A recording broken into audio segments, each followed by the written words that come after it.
warahmatullahi wabarakatuh. Selamat pagi anak-anak. Apa kabar hari ini? Mudah-mudahan selalu dalam keadaan sehat dan selalu dalam lindungan Allah. Hari ini kita lanjutkan pembelajaran tematik tema 6, subtema 2 pembelajaran ketiga. Nah, di sini ada sebuah gambar nelayan sedang mencari ikan. Nah, nelayan mencari ikan di laut. Nah, nenek moyang kita selalu melihat peristiwa alam untuk memenuhi kebutuhannya. Nah, seperti nelayan yang tahu kapan harus pergi melaut atau tidak. Nah, ketika ombaknya sedang besar, maka nelayan tidak pergi ke laut. Karena apabila nelayan itu pergi, akan membahayakan dirinya sendiri. Nah, kita ke teks kehidupan nelayan pemburu paus. Nah, Desa Lamaira, Kecamatan Wulandoni, Kabupaten Lembatan, Nusa Tenggara Timur merupakan salah satu desa nelayan tradisional yang menjadikan laut sebagai ladang kehidupan mereka. Laut adalah ibu yang memberikan kehidupan sejak zaman nenek moyang mereka.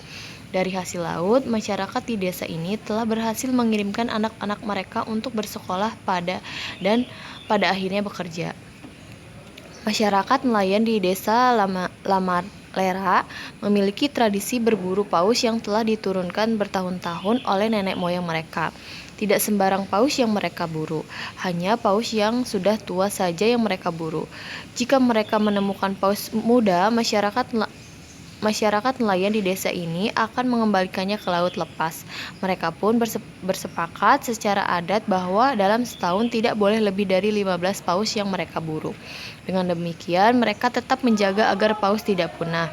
Untuk berburu paus, para nelayan melakukan pemantauan dari bibir pantai dan dari atas bukit.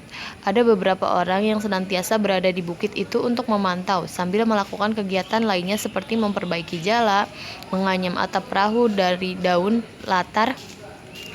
lontar, memasak atau membaca buku. Jika mereka melihat paus, mereka akan berteriak baleo, yang berteriak paus, berarti paus. Teriakan itu membuat para nelayan yang berada di bibir pantai segera bersiap melaut. Mereka akan mengirimkan sebuah perahu untuk mengamati jenis dan umur paus. Jika mereka melihat paus itu layak ditangkap, mereka akan memanggil perahu-perahu lain untuk mendekat. Daging dan minyak paus yang berhasil ditangkap kemudian akan dibagi ke seluruh warga desa. Pembagian diutamakan bagi janda dan yatim piatu, baru kemudian kepada penangkap paus, pemilik perahu, lalu kepada masyarakat lainnya. Daging dan ikan paus ini dapat ditukar dengan jagung, umbi-umbian, buah-buahan, dan sayuran dari masyarakat pegunungan.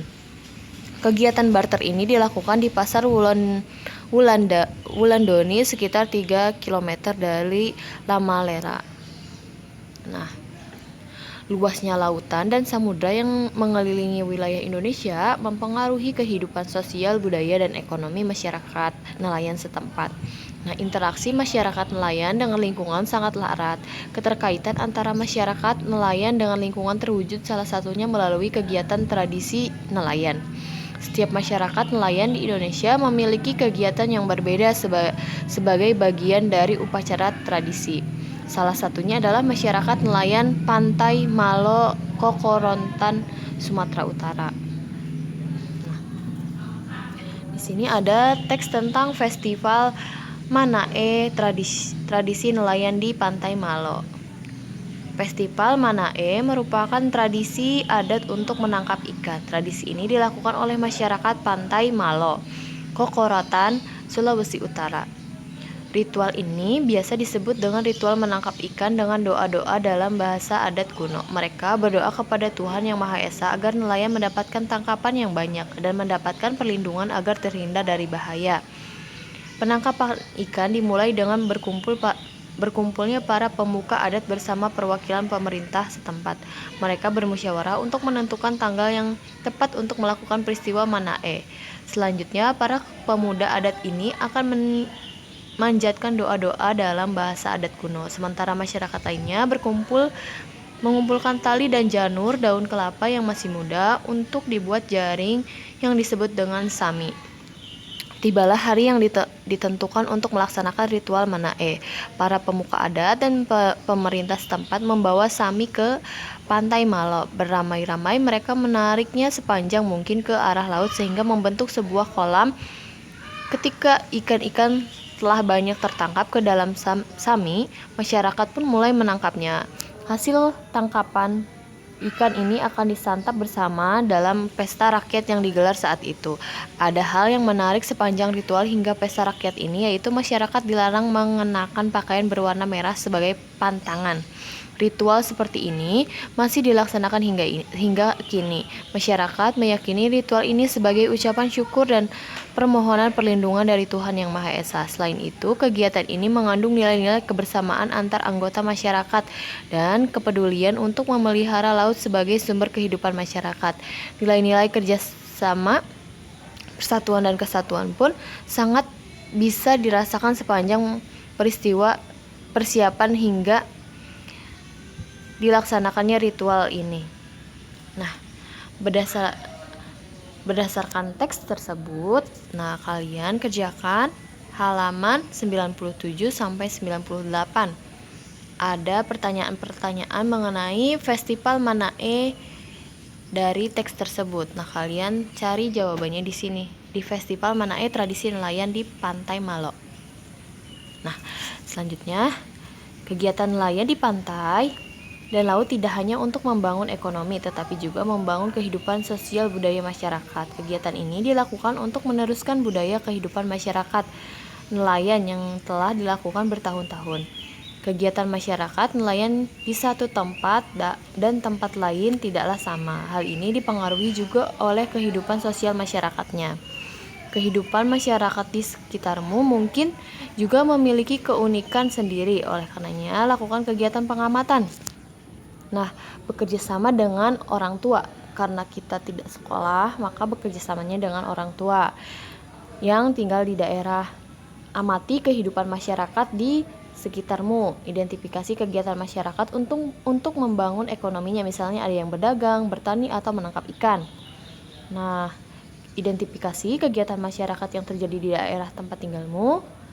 Nah, misal kegiatan bersama yang dilakukan anggota masyarakat. Nah, tuliskan hasilnya di halaman 99. Laporan hasil pengamatan. Ada tempat pengamatan, hal yang diamati, hasil pengamatannya apa. Nah, selanjutnya kita ke kewajiban warga negara Indonesia. Setiap warga negara di Indonesia memiliki hak dan kewajiban yang tidak terpisahkan. Ada hak, maka di sana juga ada kewajiban. Sebagai warga negara Republik Indonesia, hak dan kewajiban warga negaranya diatur di dalam Undang-Undang Dasar Negara Republik Indonesia tahun 1945, yang termasuk dalam hak warga negara Indonesia sesuai dengan Undang-Undang Dasar Negara Republik Indonesia tahun 1945, antara lain adalah sebagai berikut. 1. Setiap warga negara memiliki kedudukan yang sama di mata hukum dan di dalam pemerintah. Setiap warga negara berhak atas pekerjaan dan kehidupan yang layak. 3. Setiap warga negara berhak dalam usaha pembelaan negara. Setiap warga negara berhak untuk berserikat dan berkumpul mengeluarkan pendapatnya. Setiap warga negara bebas untuk memilih, memeluk, dan menjalankan agama dan kepercayaan masing-masing yang dipercayai. Nah, itu merupakan hak. Nah, kewajibannya yaitu setiap warga negara wajib membayar pajak dan retribusi yang telah ditetapkan oleh pemerintah pusat dan pemerintah daerah. Setiap warga negara wajib mentaati serta menjunjung tinggi dasar negara, hukum, dan pemerintah tanpa terkecuali serta dijalankan dengan sebaik-baiknya. Nah, itu hak dan kewajiban yang tertera dalam Undang-Undang Dasar Negara Republik Indonesia. Bisa kalian baca kembali, di situ ada banyak. Nah, Ibu hanya menyebutkan beberapa. Nah, sekarang kalian gunakan tabel untuk menganalisis terhadap hak dan kewajiban warga sesuai dengan cara interaksinya. Nah, nelayan Lamera atau nelayan Patani Malo. Nah, haknya apa, kewajibannya apa. Petani juga haknya apa, kewajibannya apa. Pelajar juga isi haknya apa, kewajibannya apa. Nah, di halaman 102. Selanjutnya, kalian coba renungkan kewajiban apa saja yang harus kamu lakukan dan tingkatkan sebagai seorang siswa. Nah, tuliskan beberapa kewajiban yang harus kamu tingkatkan ke dalam sebuah janji yang harus kamu ingat untuk dilakukan. Nah, misalnya Ibu sebagai pelajar. Nah, aku berjanji untuk selalu rajin belajar, serta tidak meninggalkan sholat. Nah, itu contohnya. Kalian tulis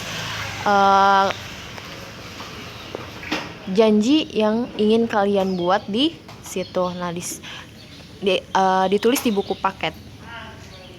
Nah, sekian pembelajaran untuk hari ini. Kurang lebihnya Ibu mohon maaf.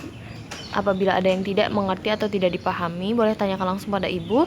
Ditutup. Wabillahi taufiq wal hidayah. Wassalamualaikum warahmatullahi wabarakatuh.